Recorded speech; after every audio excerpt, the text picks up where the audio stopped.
ঢাকাই সিনেমার একসময়ের জনপ্রিয় চিত্রনায়িকা শাবনূর এখনও তার নাম ঢালিউড ইন্ডাস্ট্রিতে সমান গুরুত্ব রাখে। তবে এ জগৎ ছেড়ে বহু আগে তিনি পাড়ি দিয়েছেন দূরদেশে।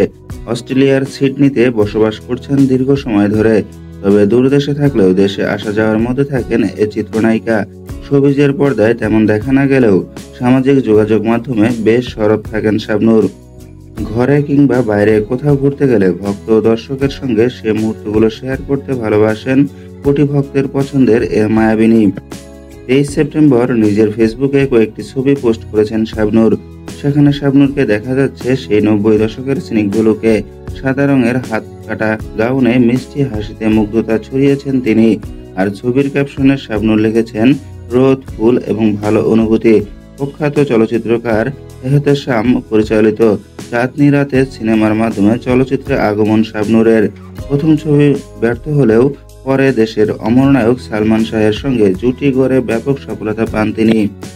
ক্যারিয়ারে রিয়াজ, শাকিল খান, ফেরদৌস, শাকিব খান সহ অনেক নায়কের সঙ্গে জুটি গড়ে অসংখ্য ব্যবসা সফল সিনেমা উপহার দিয়েছেন দর্শকদের। ক্যারিয়ারে সে থাকার সময় হঠাৎ অভিনয় জীবন থেকে দূরে সরে অস্ট্রেলিয়ায় বসবাস করতে শুরু করেন শাবনূর।